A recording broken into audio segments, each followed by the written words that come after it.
bata pa ako kumutang. Ginawang kurtina. Well, yung diyanan ko dati. Mama, maingay.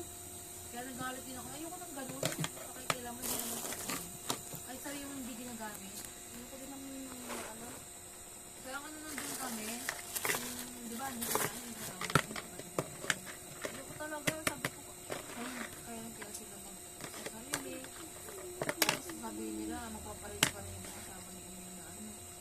Ako naman iba. Mas gusto ko kasama mga kapatid ko kasama yung kapatid ko. Kasi yung kapatid ko, natulong-tulong kayo. Oo, sabi ko kay Tanya din. Sabi ko Tanya, asan yung mga kapatid mo ngayon? Maganda kapag kailangan kanila, di ba dati? Binibigyan mo pa ng pera, di ba? Pinagkakain mo pa, pinatira mo sa'yo. O anong ginawa sa'yo ngayon? Pag nilalapitan mo, walang reply, walang sim. Oo, sabi ko kay Tanya, sabi ko, utangan mo nga yung kapatid mo, pinag-utang mo sa tandaan dati, hindi binayaran. Utangan mo, sabi niya.